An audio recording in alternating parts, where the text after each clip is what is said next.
A wealthy Japanese CEO was choking on her words in a crowded American diner, desperately calling for help in her native language, while strangers stared in confusion. Then, a 7-year-old blonde girl appeared like an angel, speaking perfect Japanese with the wisdom of someone far beyond her years. But no one imagined what would come next. The elegant Japanese woman clutched her chest, as waves of pain crashed through her body like tsunamis.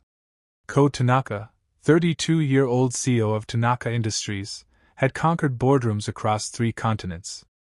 But tonight she was completely powerless in a small American diner in Nebraska. "Tasakit! Kudasa! Tasakit!" she gasped desperately, her usually composed voice cracking with terror. The fluorescent lights above seemed to spin, as her heart hammered irregularly against her ribs. She'd been traveling for 14 hours straight, surviving on nothing but black coffee and determination to close the biggest deal of her career. The other diners stared at her with blank, confused faces. An elderly man in a trucker cap tilted his head, like he was trying to solve a puzzle.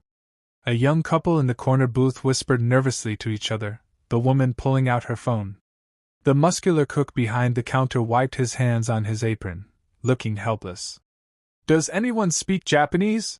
called out Sarah Johnson, the harried waitress with tired eyes and blonde hair pulled back in a messy ponytail. She'd been working double shifts for months, trying to keep up with bills while raising her 7-year-old daughter, Emma, alone. "Ma'am, I'm sorry, but none of us understand. Kokyu Shinzo Jie." Ko's words tumbled out in rapid Japanese, as she struggled to breathe. Her designer silk blouse was damp with perspiration, and her perfectly manicured hands shook violently. She felt like she was drowning on dry land. "Wait until you hear this shocking twist." That's when a small figure emerged from behind the counter, moving with surprising confidence. Emma Johnson, barely reaching Ko's waist, had been doing her homework in the back booth while her mother worked. Her bright blue eyes held an unusual intelligence for someone so young, and her blonde curls bounced as she approached the distressed woman. "Daijobu desu ka?" Emma asked in perfect Japanese, her young voice cutting through the chaos like a bell. "Nani jie okada mesu ka?" The entire diner fell silent. Ko's eyes widened in shock and relief, as she heard her native language spoken by this tiny American girl. "Kono ko jie nihongo o wakaruno?" she whispered, barely believing what she was hearing. Emma nodded seriously and turned to address the room in English. "She's having trouble breathing, and her heart hurts. I think she might be having a panic attack or something worse. Someone should call 911 right away." "How in the world do you know Japanese, sweetheart?" asked the trucker, his jaw hanging open in amazement. But Emma was already back to focusing on Ko, speaking in gentle, soothing Japanese. "Yukuri koki shite kudasai. Watashi jie amesu." She placed her small hand on Ko's arm with surprising authority. Sarah dropped her order pad, staring at her daughter in complete bewilderment. "Emma, baby, where did you learn to speak like that? You never told me you could."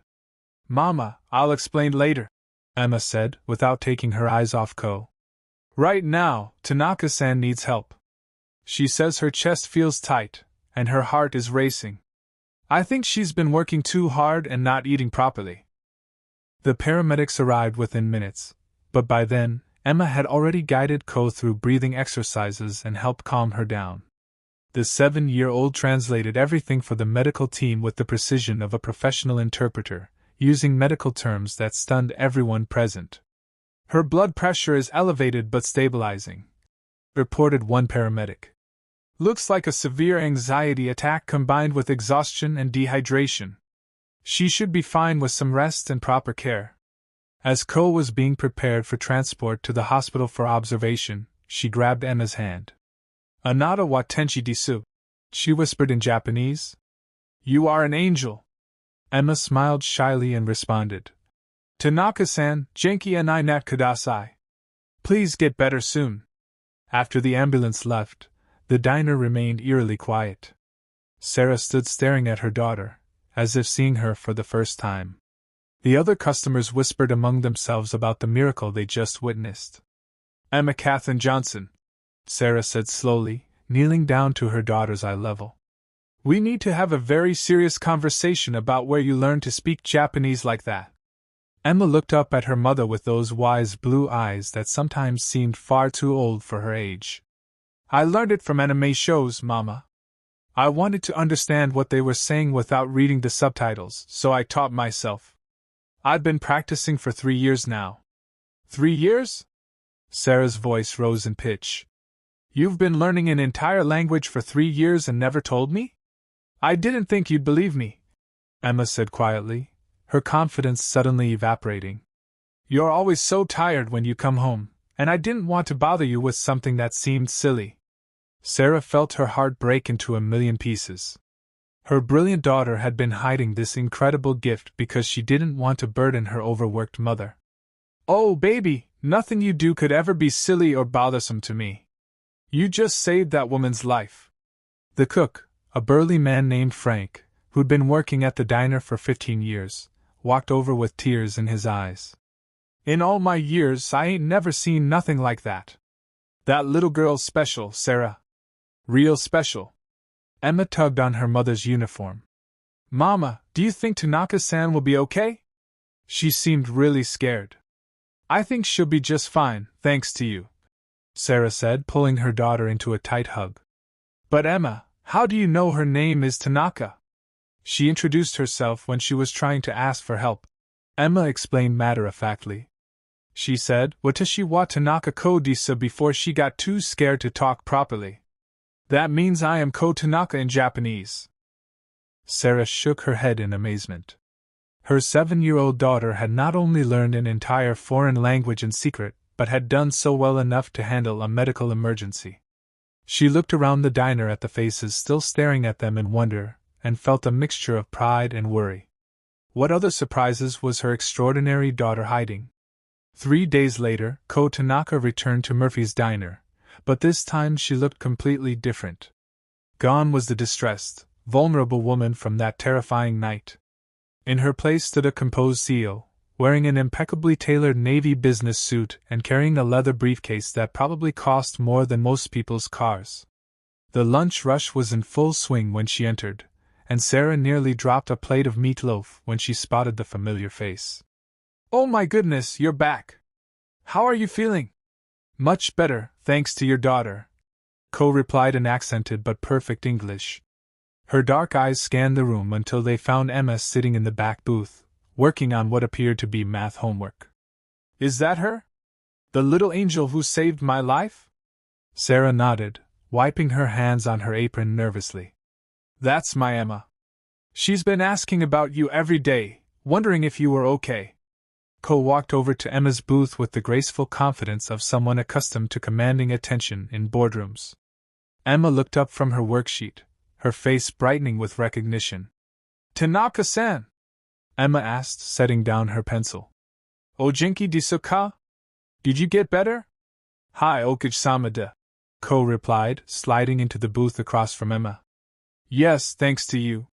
May I sit with you for a moment?" Emma nodded eagerly. "Are you feeling all better now? You were really scared the other night." "I was terrified," Ko admitted, switching back to English so Sarah, who was hovering nearby, could understand. "But you helped me stay calm. Your Japanese is remarkable, Emma. Where did you learn to speak so fluently?" "From anime, mostly," Emma said, blushing slightly. "I started watching shows like My Neighbor Totoro and Spirited Away when I was 4. At first, I just liked the pretty pictures, but then I wanted to know what they were saying without reading the words at the bottom." Ko leaned forward, genuinely intrigued. "And you taught yourself? No classes or tutors?" "I used YouTube videos and some apps on Mama's old phone," Emma explained. "There are lots of teachers online who explain things really well. I made flashcards for the writing symbols too, but those are harder than speaking." "Emma, sweetheart, show her your notebook," Sarah said, pride evident in her voice. Despite her exhaustion, she'd been thinking about that night constantly, realizing how little she really knew about her daughter's capabilities. Emma opened her backpack and pulled out a composition notebook filled with neat rows of hiragana, katakana, and kanji characters. The pages were covered with vocabulary lists, grammar notes, and even small drawings to help remember meanings. Ko flipped through the pages with increasing amazement. This is university-level work, Emma. Most adults struggle to reach this level of proficiency. You've essentially become bilingual on your own. Really? Emma's eyes lit up. I always worry that I'm making mistakes because I don't have anyone to practice with. Your pronunciation is nearly perfect, Ko assured her. You have a natural gift for languages. Have you tried learning any others? Emma shook her head. Spanish would probably be more useful here, but Japanese is more fun. The culture is really interesting too. Did you know that in Japan they have special trains that go super fast? And as Emma chatted excitedly about Japanese culture, Ko found herself studying the child more closely. There was something extraordinary about her beyond the language ability. The way she processed information, made connections, and expressed complex thoughts suggested an intelligence far beyond her 7 years. Emma, Ko interrupted gently. What grade are you in at school? 2nd grade, Emma replied. But it's kind of boring. We're still learning things I already know. Sarah sighed, joining the conversation during a brief lull in customers. The school says she's academically advanced, but they don't have programs for that. They just give her extra worksheets to keep her busy. Ko felt a familiar pang in her chest. She remembered being Emma's age, sitting in classrooms where she felt utterly alone and misunderstood. Her own parents had been too busy building their business empire to notice their daughter's exceptional abilities until it was almost too late. Has anyone ever tested Emma's IQ? Ko asked carefully. We can't afford that kind of testing, Sarah admitted, her cheeks reddening with embarrassment. Between rent, groceries, and Emma's basic needs, there's nothing left over for extras. I've been thinking about asking the school counselor, but I'm worried they'll want to skip her ahead, and she'll miss out on being a normal kid. Ko finished, reading the conflict in Sarah's eyes. Sarah nodded gratefully. Exactly. She's already different enough. I don't want her to feel more isolated. Ko pulled a business card from her briefcase and handed it to Sarah. I'd like to help if you'll let me. I run a technology company with offices in 12 countries. I also sponsor educational programs for gifted children. Sarah stared at the card, her eyes widening as she read the corporate information. You're the CEO of Tanaka Industries, the tech company that makes all those computer chips, among other things? Yes, Ko said modestly. Emma saved my life, Sarah. I'd like to return the favor by giving her opportunities to develop her gifts properly. Emma looked between the two adults, sensing the tension. Mama, what's wrong? Did I do something bad? No, baby, you did something wonderful, Sarah said, pulling Emma close. Tanaka-san wants to help you with your learning. Like a real Japanese teacher? Emma asked hopefully. Even better, Ko smiled. I have connections with some of the best educational specialists in the country. They could assess Emma's abilities and recommend programs that would challenge her appropriately. Sarah bit her lip, clearly torn. That sounds expensive. It would be my gift to Emma, Ko said firmly. She gave me something precious, my life. I'd like to give her something precious in return. Her future. The diner had grown quiet around them, with other customers unconsciously leaning in to listen to the conversation. Frank, the cook, had stopped flipping burgers and was watching through the service window. I don't know, Sarah said hesitantly. I appreciate the offer, I really do, but I'm not comfortable accepting charity. We get by just fine on our own. Emma looked up at her mother with those wise blue eyes. Mama, it's not charity if I earned it by helping someone, right? That's just people being grateful. Ko felt her heart clench at the child's simple wisdom. Emma's absolutely right. In Japan, we believe in the concept of debt and gratitude. When someone does something significant for you, you have an obligation to repay that kindness. Emma saved my life. Allowing me to help her education would actually be helping me fulfill my duty. Sarah looked down at her daughter, seeing the hope and excitement in her face. She thought about the endless double shifts, the bills that never seemed to get smaller, and the constant worry that she wasn't giving Emma everything she deserved. "Can I think about it?" Sarah asked finally. "Of course," Ko said, standing gracefully. "But don't think too long. Gifted children need proper stimulation, or they can lose their enthusiasm for learning. Trust me, I know from experience." As Ko prepared to leave, Emma tugged on her sleeve. "Tanaka-san, arigato gozaimasu. Thank you for wanting to help me." Ko knelt down to Emma's level and spoke in Japanese. Emma-chan, watashi gie arigato." "No, Emma, I'm the one who's grateful to you." After Ko left, Sarah stood staring at the business card, her mind racing with possibilities and fears. Around her, the diner buzzed with excited whispers about what they'd just witnessed. Frank appeared at her elbow with a cup of coffee. "Sarah, honey, that little girl of yours just got offered the chance of a lifetime." "I know," Sarah whispered. "That's what scares me."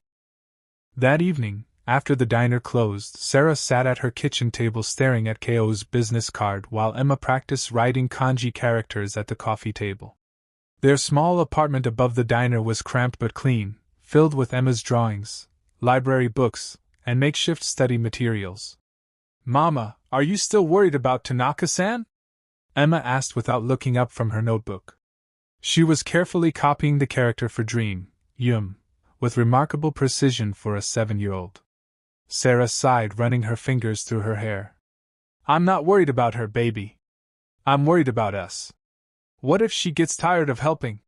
What if we become dependent on her generosity and then she disappears?" Emma set down her pencil and climbed onto her mother's lap, something she rarely did anymore since declaring herself almost grown up on her last birthday. "Did you know that in Japanese culture, when someone saves your life, they become responsible for you forever?" "Where did you learn that?" Sarah asked, surprised. "From this documentary about samurai honor codes," Emma said matter-of-factly. "It's called Giri, Duty and Obligation.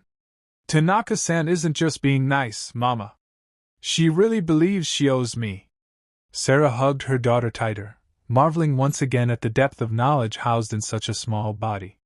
"Sometimes I forget how smart you are." "I'm not that smart," Emma protested. "I just like to learn things. Remember when I went through my dinosaur phase and memorized all their names? You didn't think I was a genius then. That's because most kids go through a dinosaur phase," Sarah laughed. "But most kids don't teach themselves foreign languages or translate medical emergencies." A soft knock at their apartment door interrupted the conversation. Sarah frowned. They rarely had visitors, especially this late. She peered through the peephole and gasped. "It's her. It's Tanaka-san." Emma scrambled off her mother's lap and ran to the window, pulling back the curtain slightly. A sleek black car sat parked outside the diner, looking completely out of place in their modest neighborhood. Sarah opened the door to find Ko holding a large gift basket and looking slightly uncomfortable. "I'm sorry to bother you at home. I realized after I left that I was probably overwhelming you earlier. I wanted to explain myself better." "Please come in," Sarah said, stepping aside despite feeling self-conscious about their humble home.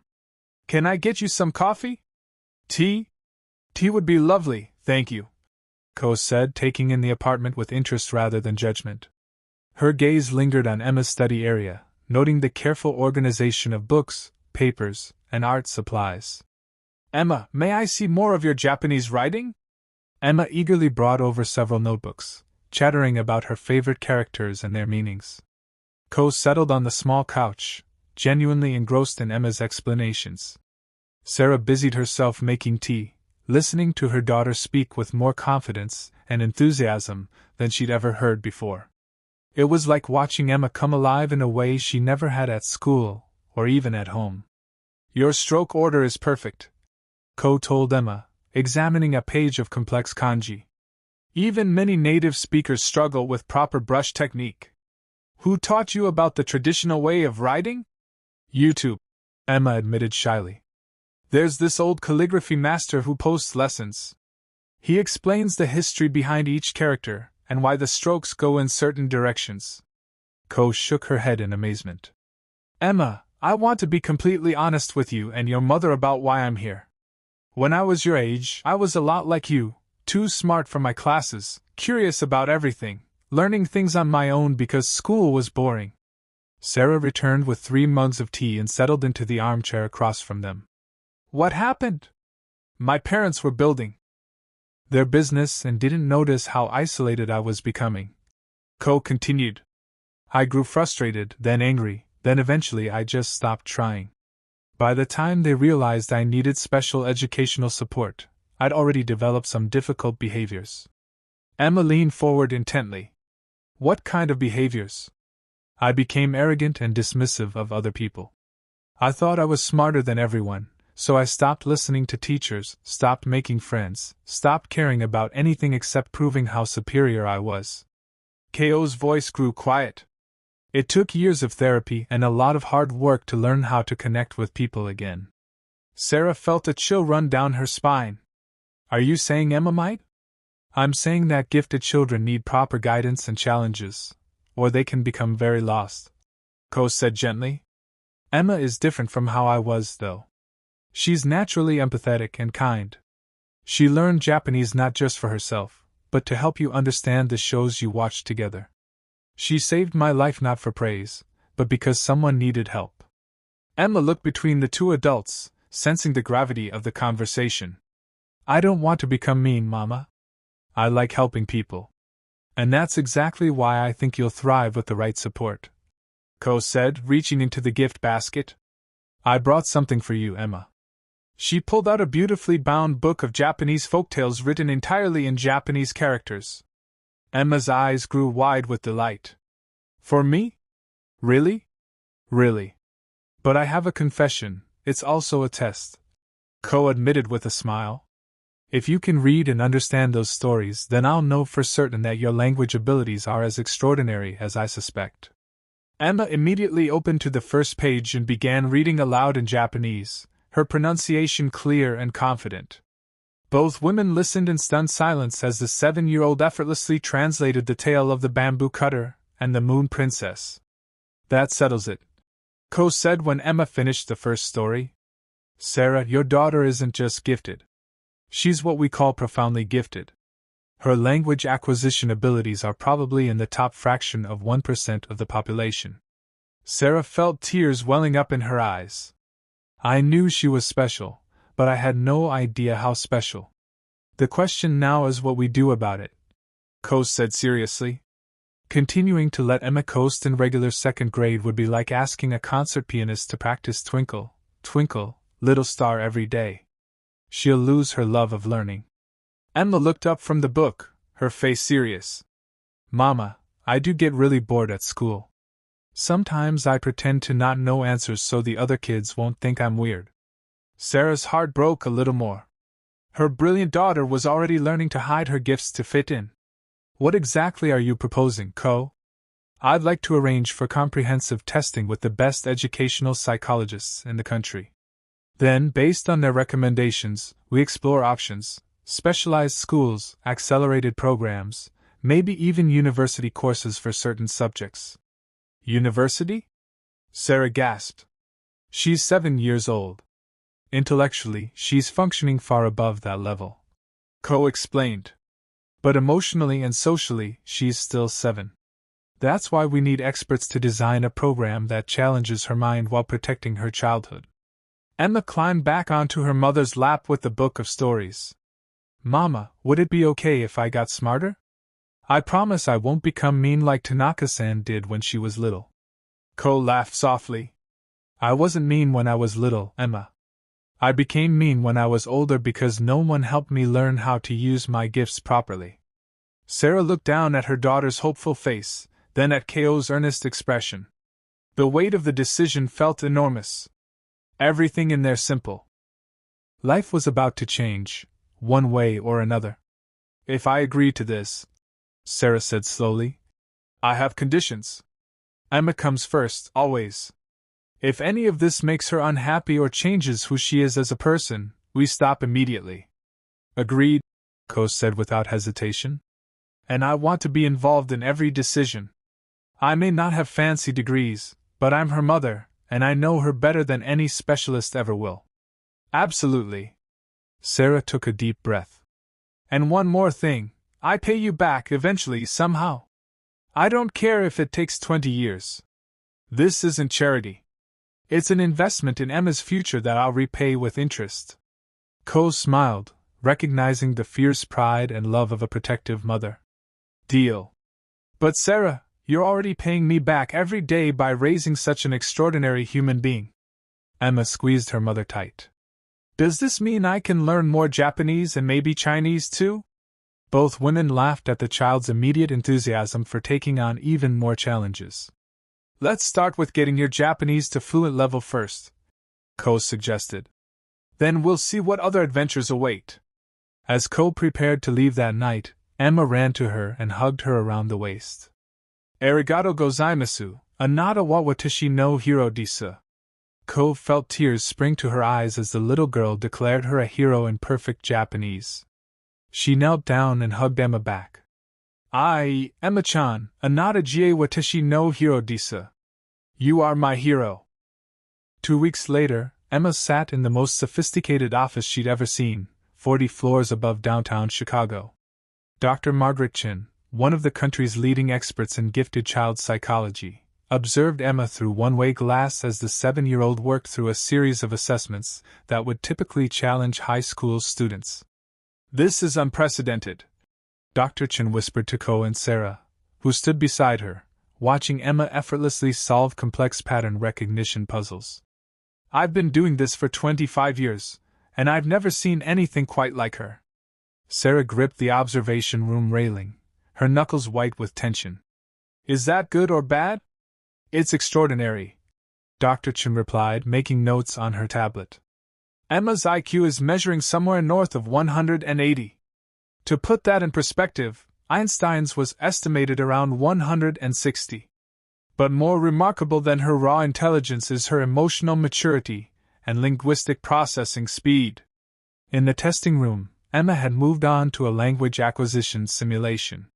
She was being taught basic phrases in Mandarin, Hindi, and Arabic simultaneously, then asked to identify patterns and construct new sentences.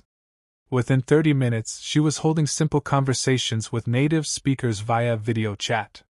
How is this possible? Sarah asked, feeling simultaneously proud and terrified. Ko watched Emma with a mixture of awe and recognition. Some children are born with brains that function differently. Emma's neural pathways for language and pattern recognition are probably structured unlike 99.9% of the population. Dr. Chen nodded.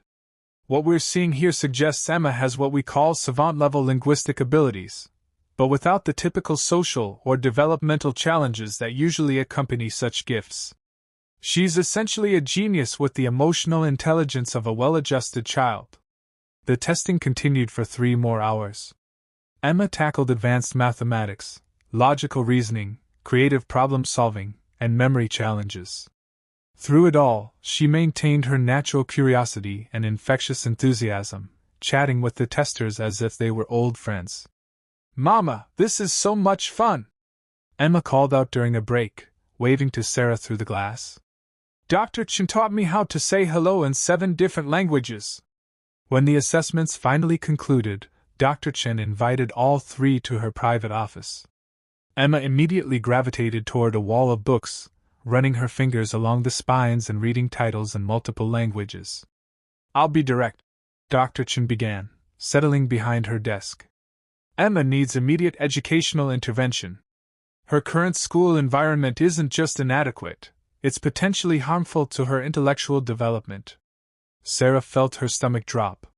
What kind of intervention? Ideally, a completely customized educational program. Traditional schools, even gifted programs, won't be sufficient. Emma needs university-level instruction in her areas of strength, combined with age-appropriate social activities and emotional support. University? Sarah repeated weakly. Emma looked up from the books. Would I have to leave home, Mama? Dr. Chen smiled reassuringly.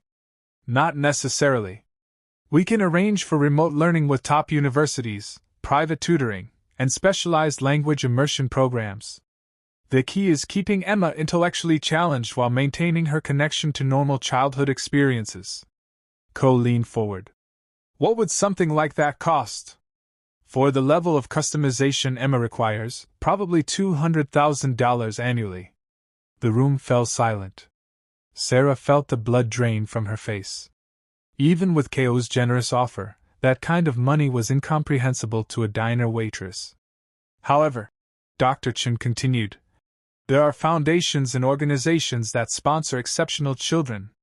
With Emma's test scores, she would qualify for full scholarships to several programs. What's the catch? Sarah asked. You might be right about that. 3 months into Emma's specialized tutoring program, everything seemed to be going perfectly. Emma thrived under the challenge of advanced coursework. Her Japanese had reached near fluent levels, and she'd begun studying Mandarin and advanced mathematics with obvious delight. Sarah watched her daughter bloom with a mix of pride and amazement. But Ko had been acting strangely lately. Tanaka-san seems different, Emma observed one afternoon as they walked home from the community center where her tutoring sessions were held. She's been asking me lots of questions about my family. Sarah frowned. What kind of questions? About my daddy, mostly. Where he is, what he was like, if I remember him. Emma kicked at a pebble on the sidewalk. I told her I don't remember much because I was really little when he left, but she keeps asking. A chill ran down Sarah's spine. Emma, you don't have to answer personal questions if they make you uncomfortable, even from Tanaka-san. They don't make me uncomfortable, Emma said thoughtfully. But they make her sad. Really, really sad. That evening, Sarah called Ko to discuss Emma's progress but found herself asking about the personal questions instead. I'm sorry, Ko said, and Sarah could hear genuine remorse in her voice. I didn't mean to make Emma uncomfortable. It's just, there's something I need to tell you both, but I'm not sure how to say it. What is it? There was a long pause. Can I come over? This isn't something I can explain over the phone. An hour later, Ko sat in their small living room, looking more nervous than Sarah had ever seen her. Emma curled up in her favorite chair with a book, but Sarah noticed she wasn't turning any pages. 7.5 years ago, Ko began slowly. I was in Nebraska on business. I had a relationship with someone. It was brief, but it meant more to me than I realized at the time. Sarah felt her heart rate quicken.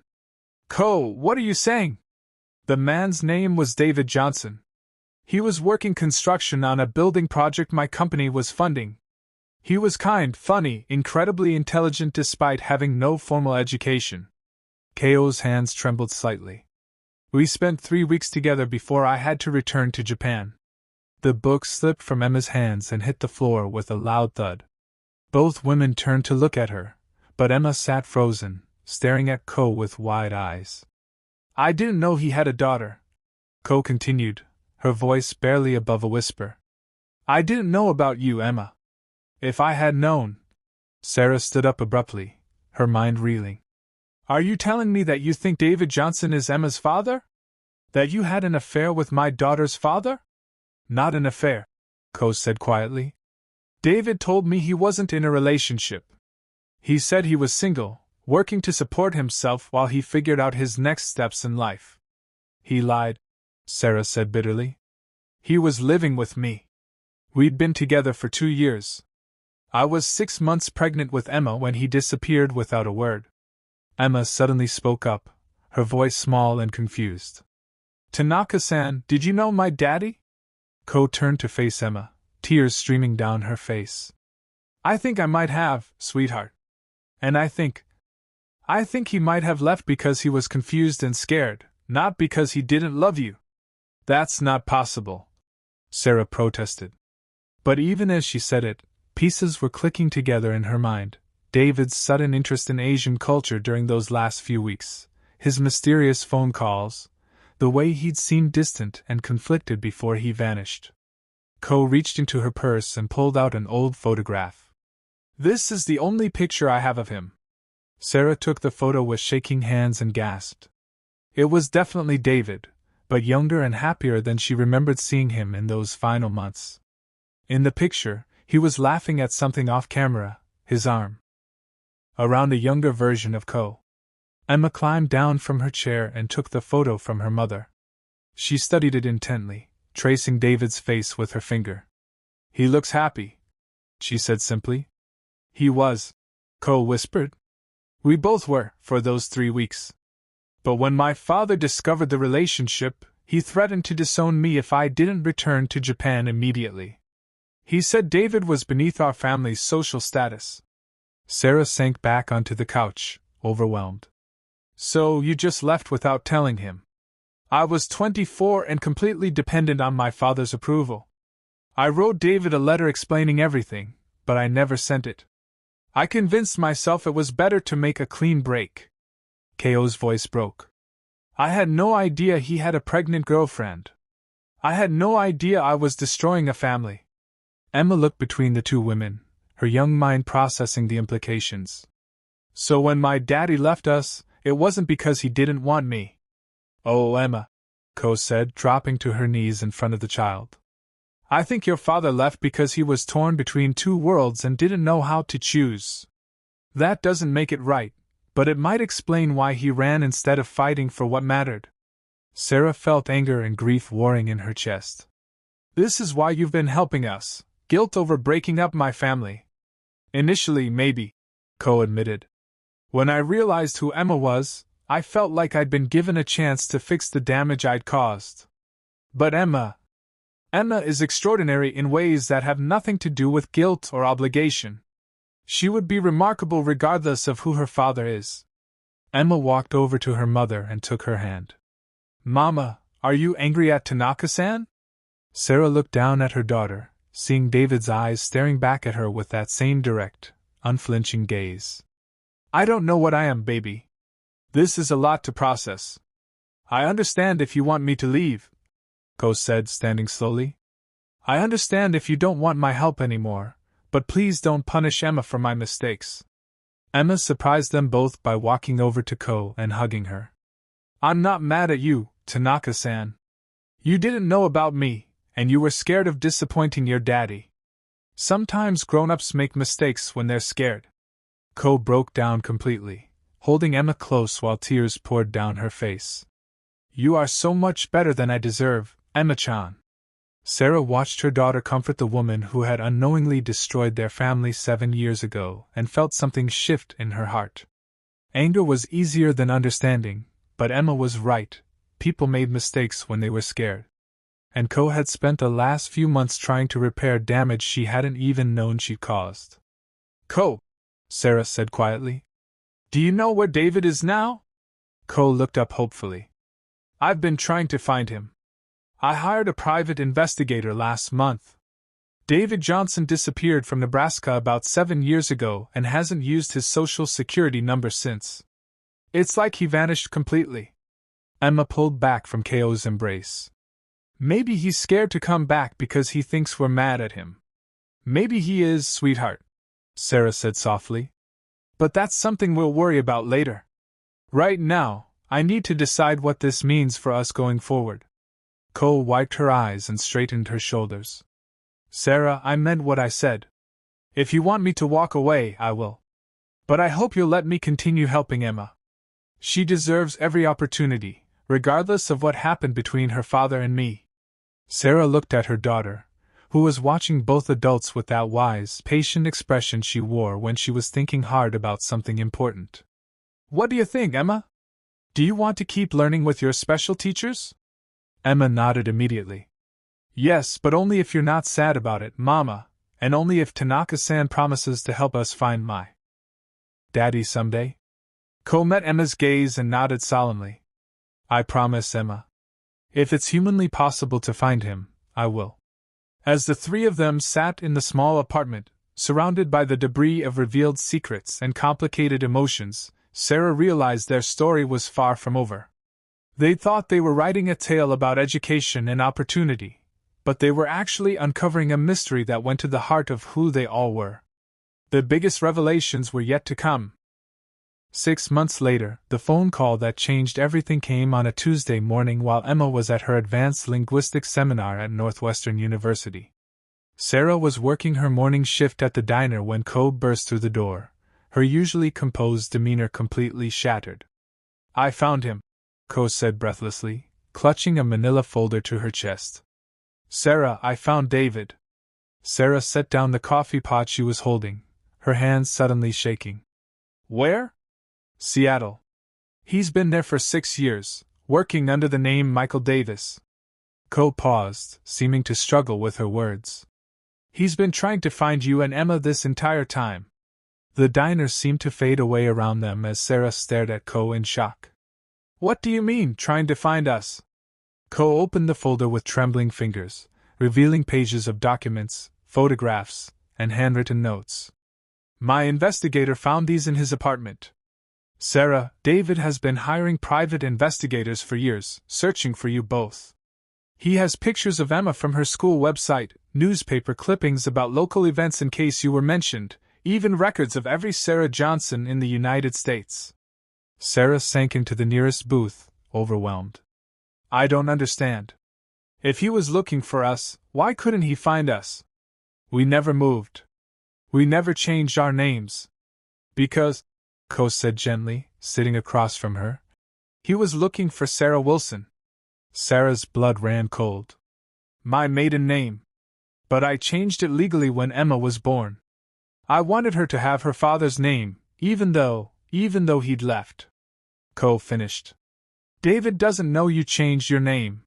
He's been searching for Sarah Wilson and Emma Wilson for 7 years." Sarah put her face in her hands, trying to process the implications. "All this time, he's been looking for us." "There's more," Ko said softly. "According to the investigator's report, David left Nebraska because he thought you'd asked him to go. Someone called him and told him you discovered his relationship with me and wanted him out of your life forever." Sarah looked up sharply. "That's impossible. I never knew about you until 3 months ago." Ko pulled out a sheet of handwritten notes in David's distinctive handwriting. He wrote down what the caller said, word for word. "Sarah knows about your Japanese girlfriend. She's disgusted and wants you gone. If you really love her and the baby, you'll leave them alone to build a better life without you." Sarah's hands shook as she read David's desperate scribblings. In the margins, he'd written things like, "Sarah deserves better, maybe they're right," and "I've ruined everything. Someone deliberately broke us apart." Sarah whispered. "But who? Who would do that?" Ko's face darkened. "I have a theory, but you're not going to like it. My father, Hiroshi Tanaka, was violently opposed to my relationship with David. When I refused to come home immediately, he threatened to do whatever it took to end things. You think your father called David and pretended to be me? I think he had someone do it. My father is ruthless when it comes to protecting what he sees as the family's interests.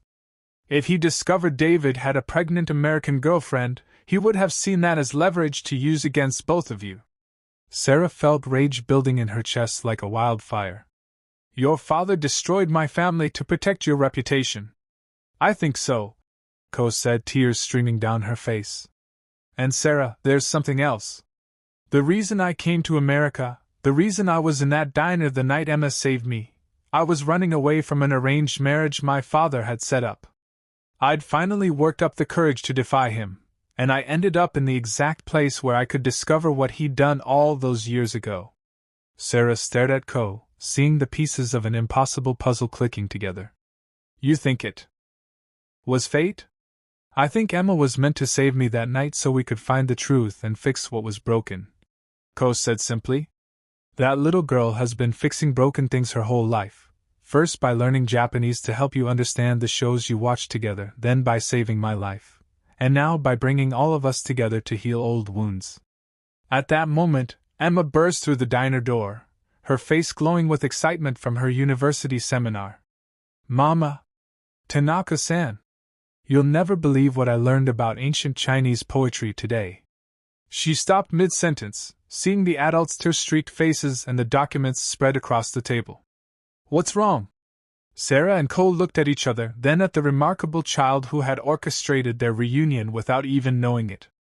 "Emma, sweetheart," Sarah said gently, "we found your daddy." Emma's textbook slipped from her hands, scattering across the diner floor. You found him? Is he okay? Where is he?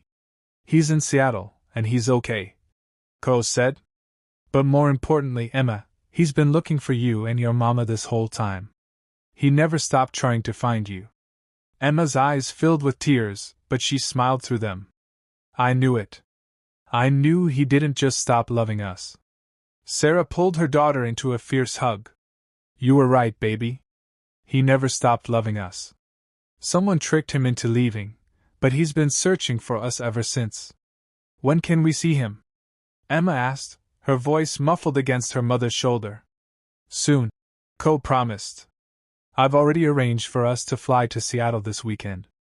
But Emma, there's something you should know. Your father doesn't know about your special abilities. He's going to be amazed by how brilliant you've become. Emma pulled back from her mother, her face serious. Will he be proud of me? Oh, sweetheart, Sarah said, cupping Emma's face in her hands. He's going to be so proud. He won't know what to do with himself. And Emma, we're going to be a real family again. All of us. Emma looked between Sarah and Co. All of us? Even Tanaka-san? Co started to protest, but Sarah reached over and took her hand. Especially Tanaka-san. If she hadn't come into our lives, we might never have found your father. And besides, someone needs to keep teaching you Japanese. That weekend, in a small coffee shop in Seattle, David Johnson looked up from his newspaper to see a beautiful blonde woman walking toward him, holding the hand of a 7-year-old girl who had his eyes and his stubborn chin. Behind them walked an elegant Japanese woman he recognized from dreams he'd never been able to forget. Sarah, he whispered, rising from his chair with tears already streaming down his face. Hello, David, Sarah said, her voice breaking. I'd like you to meet your daughter, Emma. Emma, this is your daddy. Emma stepped forward with characteristic confidence and looked up at the man she'd wondered about her entire life. Hi, Daddy. Watashi wa Emma desu. Nice to meet you. David stared at his daughter in shock, then looked at Sarah, then at Co, then back at Emma. Did she just speak Japanese? That's just the beginning.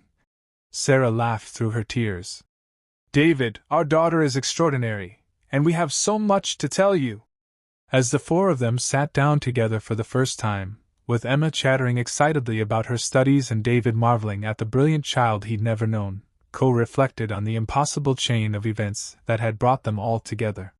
Sometimes the universe conspired to heal old wounds through the most unlikely angels. And sometimes those angels came in the form of 7-year-old girls who saved lives with kindness and brought families together with wisdom far beyond their years. Emma Johnson had indeed changed all their lives forever.